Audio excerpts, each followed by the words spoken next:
How to Fall in Love with Your Art Again with Paul Jeffrey Thomas. Welcome, everybody, to Someone Gets Me, and welcome to an exciting episode. We're going to cover a lot of ground today, so put on your seatbelt and get ready. I have asked my good friend, Paul Jeffrey Thomas, to come on the show today because he's one of those interesting, really amazing musicians.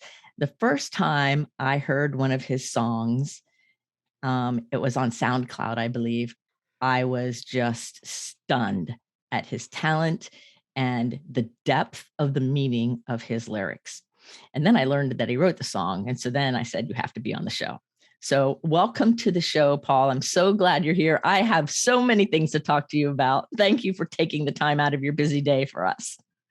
Diane, thanks so much. This is awesome. I'm really honored. And I'm looking forward to a lot of fun here. Oh, yes, we're going to have fun. Okay. And I know I warned you a little bit before the show. I said, hey, have your guitar there in case you want to play something for us. So do you have your guitar there? Are you willing to open up with a little bit of your music, and then we'll get into the talking part? Sure. I get a great song I like to share. Sometimes I use this actually at the beginning of a gig, and you'll see why. Just kind of says a lot. And I mean, everything I write obviously speaks to me, and then hopefully it speaks to someone else too. Awesome. But the name of the song is We'll Get Home. Ooh, good We'll title. get home. We'll get home. We'll get home. Yeah.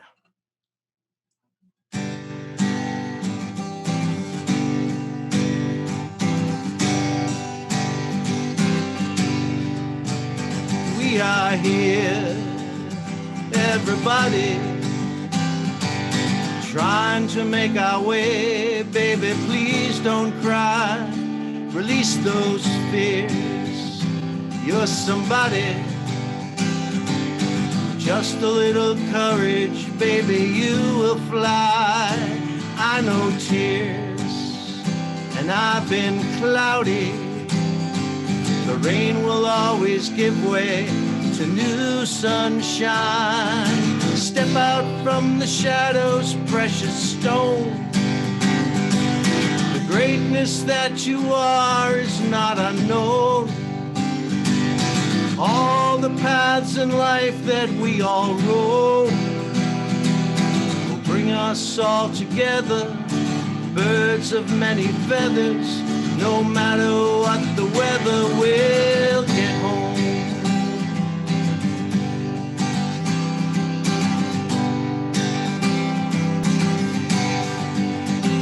Take a chance, release those worries.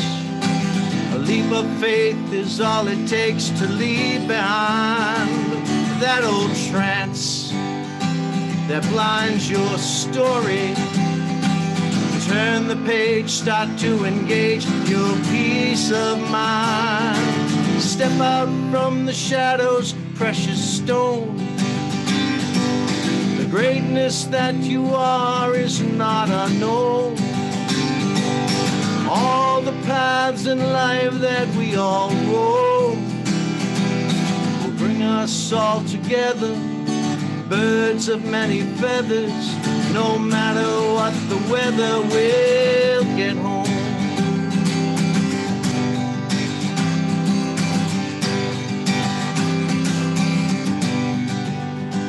Too many years of loss or bounty. No more teasing, 'tis the season love must find. Step out from the shadows, precious stone. The greatness that you are is not unknown. All the paths in life that we all roam will bring us all together, birds of many feathers. No matter what the weather, we'll get home. Will bring us all together, birds of many feathers. No matter what the weather, we'll get home. We'll get home. Yeah, we'll get home. We'll get home. Yeah, we'll get home. Yeah, we'll get home.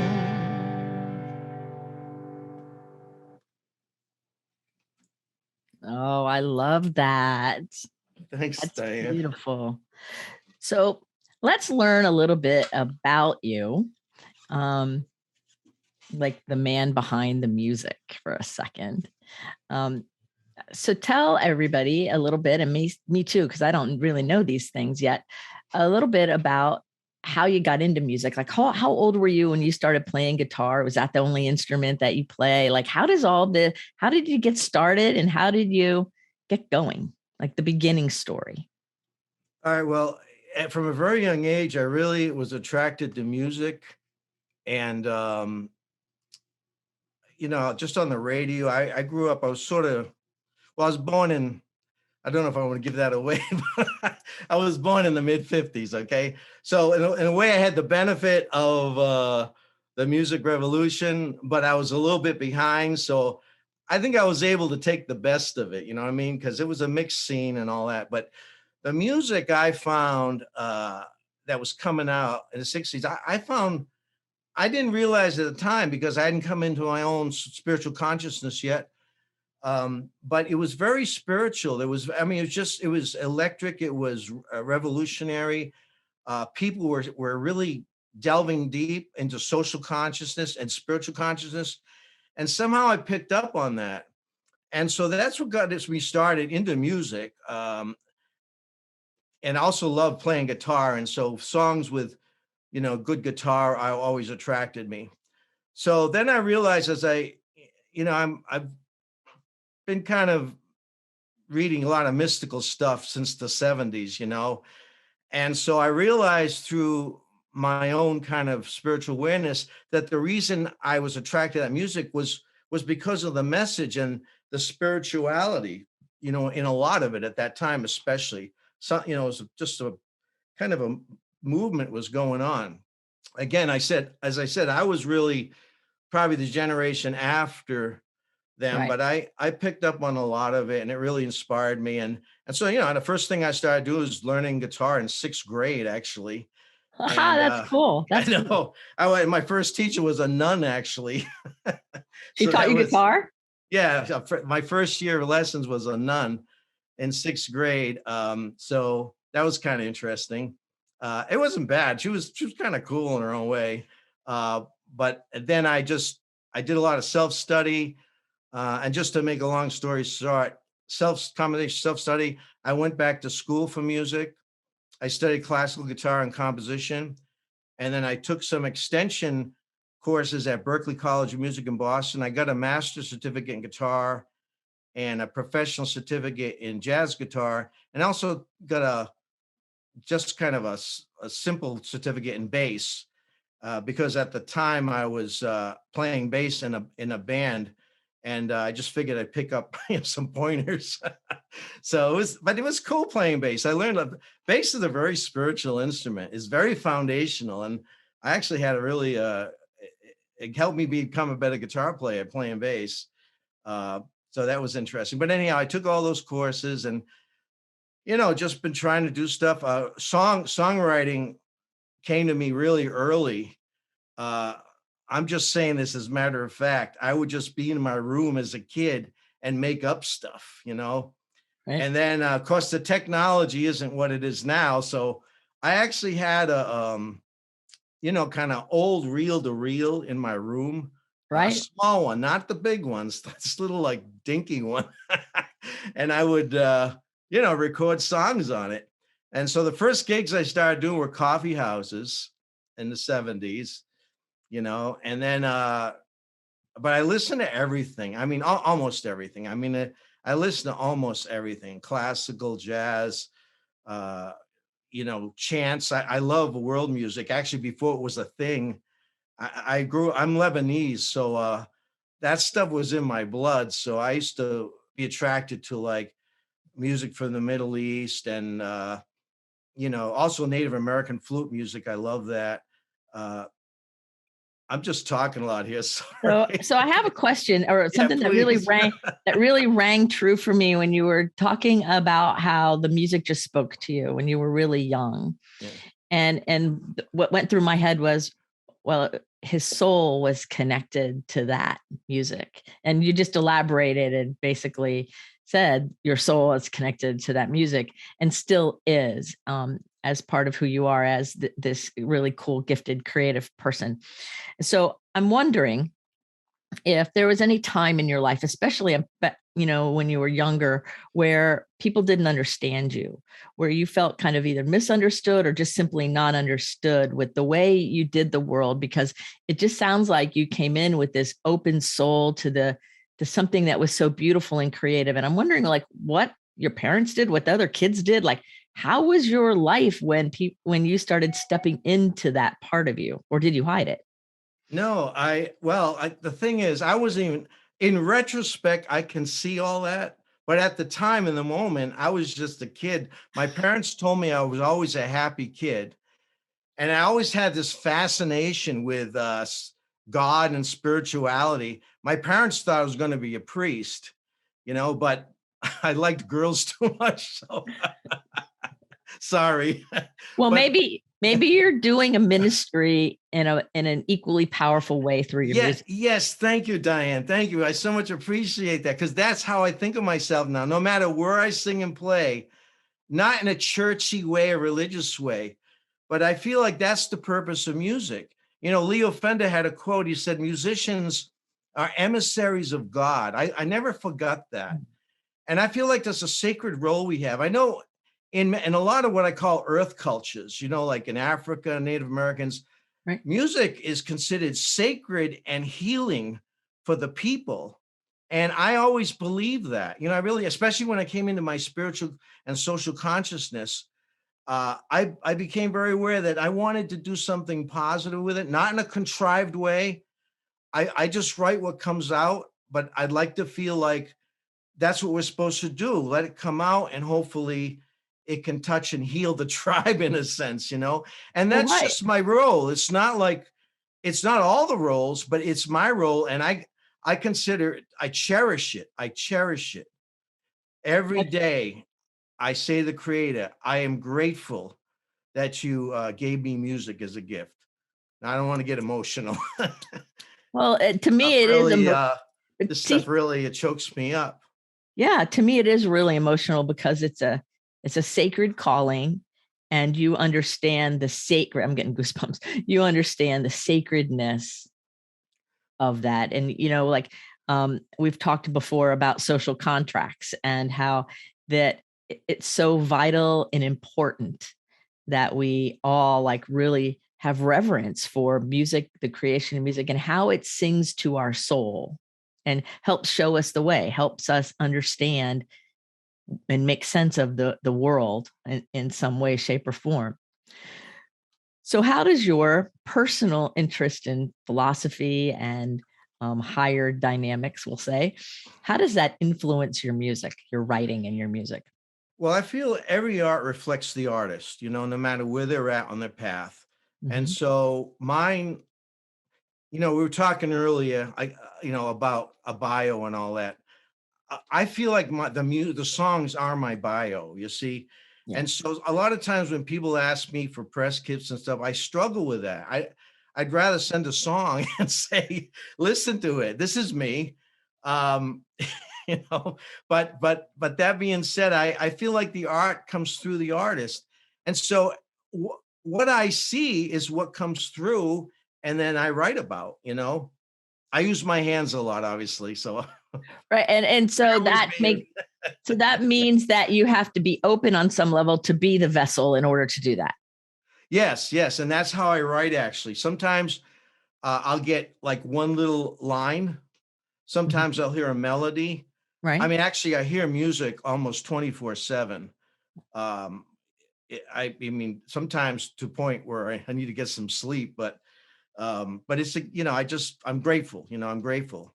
But, yeah, I hear a line, and then I sit down with it, and then this is what I think the training and the intuition and inspiration all have to work together. When I first went back to school for music, I went to the chairman of the music department. I said, Mhm. I'm so worried that studying is going to ruin my ability to play by ear and my intuition. He goes, it won't, I promise you. So sure enough, you go through the study and it's very methodical. Right. And then you come out, and I specifically went into it to increase my skill set. It Right. wasn't really, you know, uh, any other motive but to do that. So Mm. anyhow, I felt like I did that. So then whatever spoke to me in that vehicle, hopefully I've integrated and absorbed. And that's why even after the classical guitar and composition stuff, I took continuing ed at Berkeley because again, I just wanted to specifically expand my guitar playing skill set. So it's not the diplomas that are important, it's the education, the development, I guess, that's important to me. So I think that merging with my intuition, my inspiration, like hearing a line, it and it gets better over time. I mean, it's almost like I'm becoming the refined instrument, you know what I mean? Yes. And Yes, you are. I'm able to, I don't know, like just do this, Diane, from whatever. Like if there's a classical concept, and it just kind of, I just try to be open. I'm not trying to contrive it intellectually. It comes to me, and then I go with it, and then that might resolve this part of the composition of what I'm working on, or this. The inspiration is probably the most important. That's the seed. That's Right. the That seed. gets it started. And by you Yeah, keeping your intellect out of the way and not trying to contrive it, it gets yeah. to bloom forward. And you're reminding me of a comment that Kenny Loggins said in one of his interviews with me. He's done a couple, and he said, "My soul and my heart," or this is close anyway. I think he said my heart, but he kind of meant his soul and his heart play writes the music and gets it going, and then his brain figures it out about 6 months later. He goes, and then his intellect kicks in and goes, "Oh, that's what it was about." But he allows himself to follow that inspiration and then manifest that, and then all the details work themselves out. And you're reminding me of that conversation, that it's that same kind of thing, following that inspiration and intuition, and in that you do become the instrument. So what do you do when you're stressed out? How do you handle stress? Because if you're going to be open, you have to be willing to Yeah. be open. So, and when we're stressed, we tend to close down. So, when your life is under stress, what do you do? Okay. Well, I try to go into a meditation. I mean, it's basically I just try to have no thinking at all. I try to breathe and just go into the moment. And there are some days where I mean that can be exhausting trying to do that all the time. You know, I mean I've studied different kinds of meditation and yoga and all that, and I guess those have kind of merged in me too. But I just try to not put um, too much thought into it Okay. because I feel like um, it's a cycle. It's going to happen. I don't always know why it happens. Who knows what triggers these things? But what I'm trying to learn is that it might really suck today and it just does not feel good. But I know eventually it comes out the other side. And then there's a new learning that happens. It's just like practicing my guitar. At the very beginning, it hurts your fingers until you develop it. And I think the spiritual life, a true spiritual life, is like that. You have to take the shadow and the light together. And I think that's the hardest thing for us to accept as a culture. We just want vending machine everything here. Like Oh yeah, put my, right. vending machine spirituality, whatever. And I think we've lost what a lot of the ancient cultures just accepted, that these are cycles that we go through. So I just try to be mindful of that. It's not always pleasant. Um, so sometimes, I'm not promoting anything on this show, but I have an interest in nutritional supplements, and I particularly sometimes, not every day, so it's not that kind of thing, but I have this Japanese gin I like. It's made with botanicals. Gin was actually developed as a medicine, but anyhow, I like to mix it with this pineapple ginger juice just a little bit, and that's just kind of a calming thing. I have a nice patio with wind chimes. I sit out there. I try to take breaths.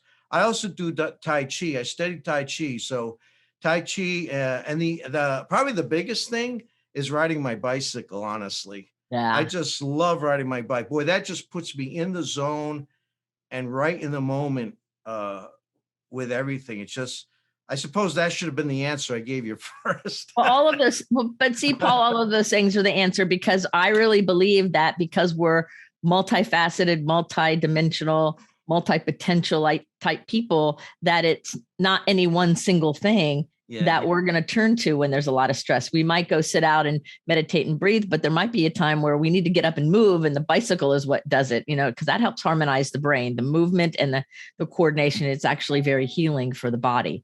And it does matter what we put into our systems nutritionally. Like all of those things come together for the greater good. And so being aware of multiple things, because then we can grab whatever thing is going to address whatever the stress is or not. And if that doesn't work, we have 50 other things in line. And so we can take care of ourselves.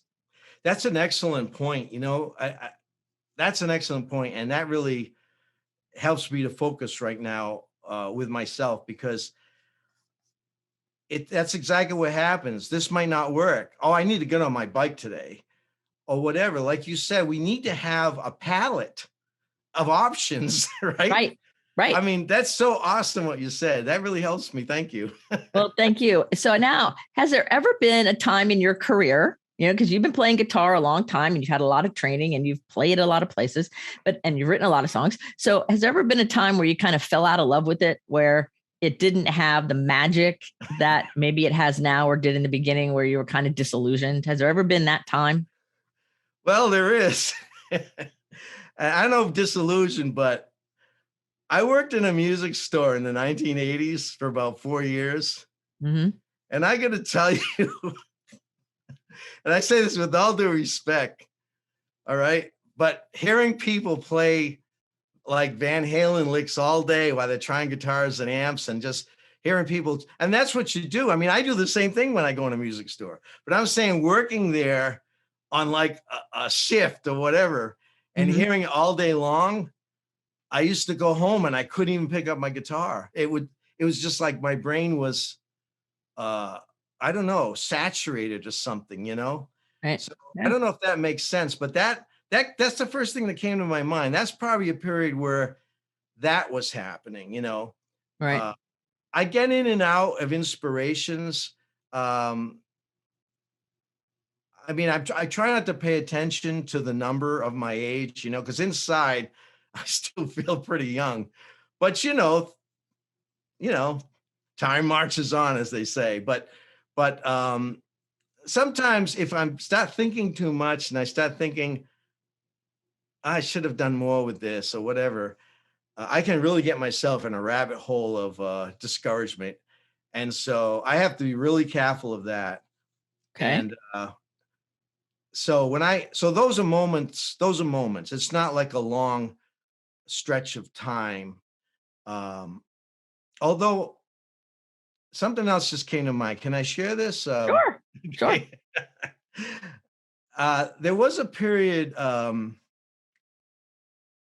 where my job was just kind of getting to me and stuff, and I wasn't writing as much.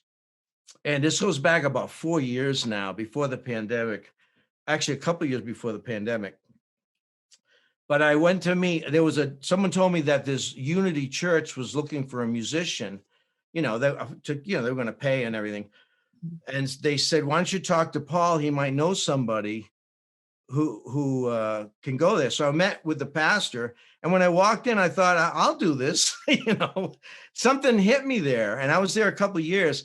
And I have to tell you, Dan, like they would have a topic every week, Mm-hmm. and that knowing that ahead, I felt a new inspiration to write.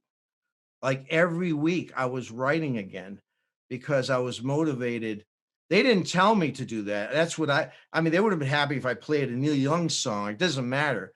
But I like writing, and it just reinvigorated my writing and my clarity. And it helped me also identify. I didn't know this was a term. when I used to play out with my band, they never knew where to put us. They never knew where to put us, Mhm. and what I realized at Unity, because one of the main guys came in, he lives in Houston, but he's one of the main guys with Unity. He came in one time, we were talking after, and he's telling me about, he heard my songs and stuff. And he said, that's called New Thought music. Right.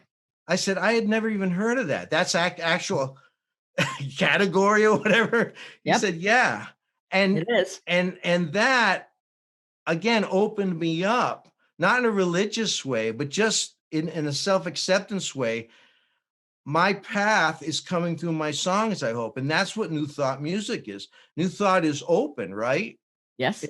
So that was kind of a cool experience. So you were living a really cool path, spiritual path through your creativity and your life and all the things you engaged in that you didn't even have a name for until somebody told you what it was, but you were naturally living it. That's what you're saying. And that's so I guess beautiful. you're right. Yeah. I didn't That's think. so beautiful. I have a lot Thank of the you. similar, I have some of those similar experiences where I would hear something and I'm like, but I've already been doing that. I know that. Oh, that's what it's called. That's what it is. Oh, okay. There's a word for that. And then it was like freedom. And then everything blossomed even more because before I had a way to understand what the thing was, I was just kind of doing it. And then I'm like, oh, it's a thing. It's You really a know thing, you that know? I do, and you know what that reminds me of? The In the Tao Te Ching, it talks about like the Tao is just the Tao, and things come out of that named. They're not named yet. If it's just Tao, it's pure. And when you were just talking, I was thinking about that. We were kind of in the Tao doing it, and then it was named. And Yes. I guess the name is helpful to name it, right? But like you said, our being was already involved doing it. I don't know. It just came to me. It just Yes. And an interesting thing about New Thought, because I'm ordained in New Thought and I studied at a New Thought seminary. So I have a lot of education there in my theology, but New Thought is not the same as New Age. They're different. And a lot of people think they're the same thing, but they are not the same thing at all. And New Thought has a whole different birth, a whole different way it's expressed and all of that, different from New Age. And so I want to make that point clear for people who think they hear New Thought and they think New Age, and they're not the same thing. So that's nice that that person gave you like a category to say this is what I write for. I listen to your music and I feel spiritually inspired. So that's what I would call it. that's awesome. That's Thank you not so an much. official genre. No, I know, but um, that yeah, you really honor me saying that. It's all I ever wanted to do, Diane, is make a difference. mhm. Thank you. You're welcome. So you told us how you get re-inspired when you're not feeling so inspired, and you have a good awareness that it goes on ups and downs. I call it a sine wave. Our life is a sine wave, and we're not machines, so it's not always going to be the same all the time. It can't be the same all the time. So when you sit here today as we record this podcast and you look into your future, what visions and callings do you feel trying to emerge today for you? Well, I still feel like I have unfinished business, with my music and stuff. I don't know where that's going to go. I've never been good at acclimating to the music business per se. I've tried, I've taken courses and tried to understand it, but I'm realizing at this point in my life, I guess I never really fit in that uh in a way, but I must fit somewhere. I mean, I'd like want to get things out there, I guess. And so I'm working really hard to get through the new technology, Mhm. like SoundCloud and all that. But it's so saturated. I don't know how. I guess I leave it up to my higher power that people will find it. I don't know what else to do with it. I'm not, as I was saying earlier, I'm not the best at self promoting that way. I know that's an important part of being a successful musician. I almost wish I had a really dynamite person just doing that part of it for me. Mhm. Uh, this whole do it yourself thing that's kind of big right now. Um, I have trouble wrapping myself around that because this is what I am right now. You know, what you're Right. seeing, this is it. For me to have to do that other stuff, it just does not, I don't know what to say. It's like going up against a wall or something. Right. I mean, I'm considering myself a pretty well-read person, you know, and but some things are just for other people to do, and I think that's the pieces of the puzzle, you know. Yeah. Like I just want to be my piece of the puzzle, and I Mhm. guess all these years I kept hoping that that piece of the puzzle would come into my life, like just a really reputable manager, someone with integrity. I've had some other people come and go that, well, you know, Right.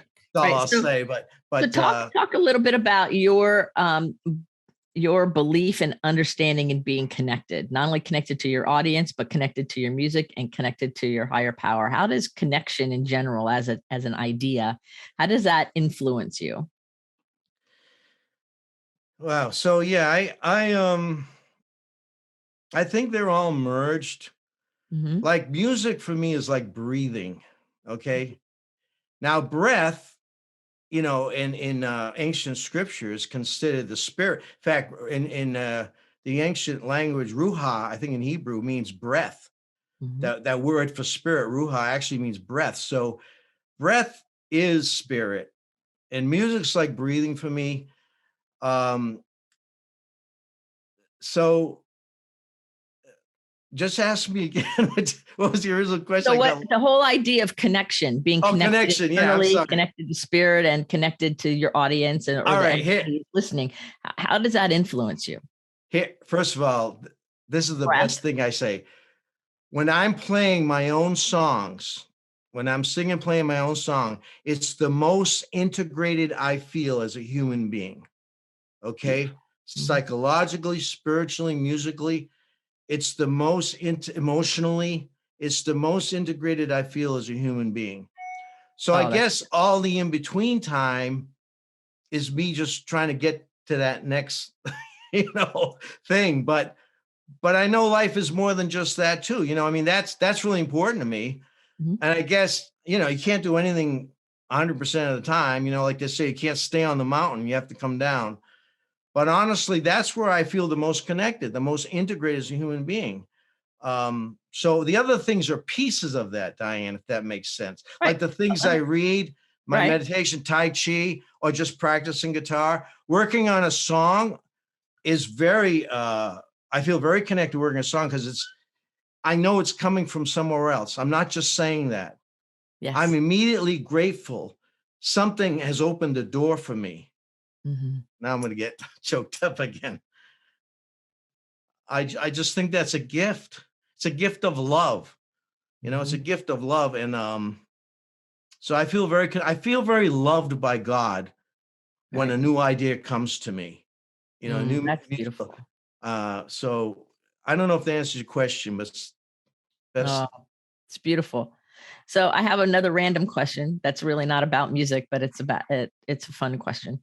And that is, of all the places you've been and things you've done in your whole life, what's the most memorable food you've ever eaten? It has to be growing up. My dad was Lebanese, and his mother taught my mother. My mother is a combination of Irish, Welsh, and a little Native American. But my father's mother taught her how to cook Lebanese food, and so I still have to tell you, my growing up memories of eating can't be topped. You know, what can I say?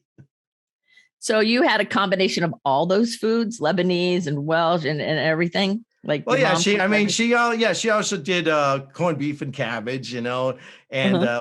but she was an incredible cook, and her just Lebanese recipes were just out of this world. Even now, when I go to a restaurant, you know, it's like my palate. I automatically, not to make trouble. I just it's natural. I'm comparing it to the palate of that food growing up, and I'm like, well, this is pretty close, you know. It's And okay, but it's not yeah, it. yeah. And sometimes I forget where it was, but there was a place I said, uh, this is just like my mom's. imjadra. It was like a rice and lentil thing, And so I actually have a recipe for that. My sisters gave me some of the recipes we found. So I make those from time to time. So, but I enjoy all kinds of food. I enjoy high quality Asian food. I think the best, honestly. Okay. I love Asia, and I mean through I'm an entire gamut of Asia. Okay, Right. not Okay. just West Asia like my roots, but I like Indian food. I like Oriental food. Um, so I think that's my favorite food. That's excellent. I love it. So if somebody's listening to us right now and they're really inspired by what you're saying, because you're really, really speaking very clearly about spirituality and being connected in the power of music and the gift of music. And so if somebody's kind of feeling disillusioned with their art, or they maybe have a creative spirit, but they kind of feel uninspired, then what would you tell that person? I have a song I like to play. You segued right into this song I had. Is that Oh, you okay? want to play us another song? Okay. This song I hope will answer that question. Okay. Okay, here we're going to get a musical answer to my question. How cool is this? Ah.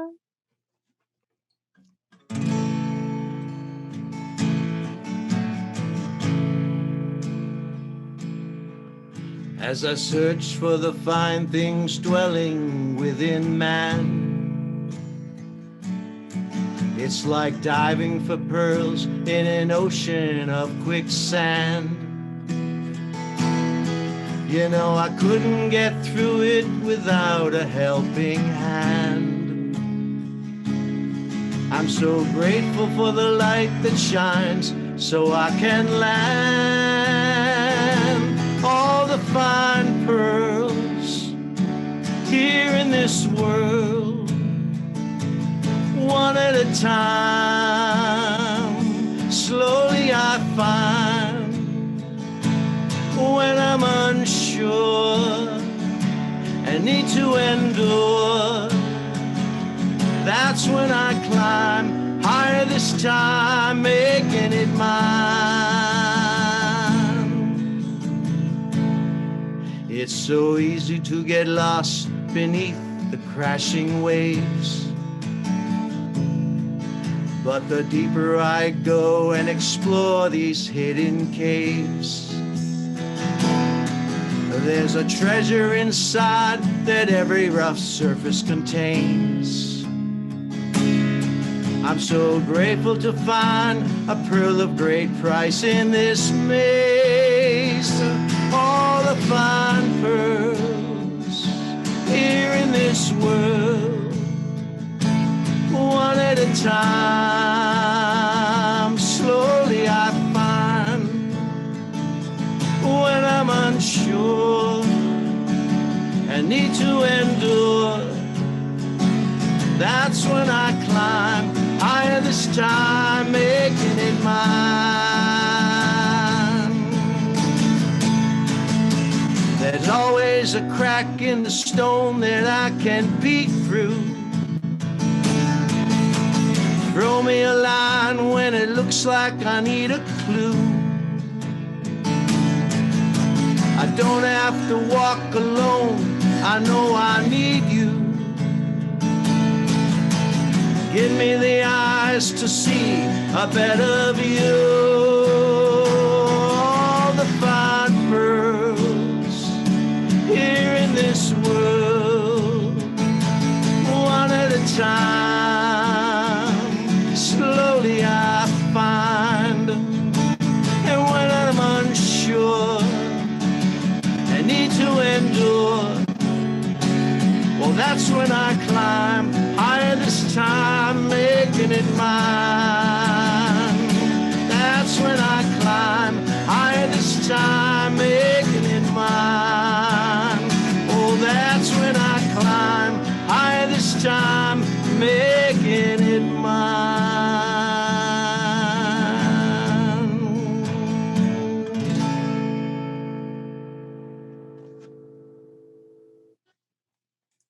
Oh, that's totally beautiful. Yay. Thank you. You're welcome. Giving us, That's called All the Fine Pearl. I love it. It's Thank you, delicious. Diane. So, everybody, if you're listening to Paul Jeffrey Thomas and you're loving everything he's saying, we have all the links in the show notes of how to follow his music because it's really, really delicious and yummy. And so, Paul, I want to thank you for being on the show with us. And I have one final question for you. Okay. And I'm excited to hear your answer. The final question is if we were going to put a billboard up that the whole world was going to see with your quote on it, a direct quote from you to inspire the world, what would be on that billboard? I would say, blood, smile, and tear, we are the same. Beautiful. That's what comes to me now. I might regret this later, but No, I think it's beautiful. Say it again. blood, smile, and tear, we are the same. Right. That's beautiful. Blood, smile, and tear, we are the same. Thank you, Paul, for being on the show with us today. Thank you, Diane. I love you. Thank you. Remember, everybody, to put your face to the sun so the shadows fall behind you because you're a rock star. You're here on purpose with a purpose. So go out there and be inspired by today's show and let your light shine in the beautiful way you're meant to shine. Until the next episode of Someone Gets Me, be well.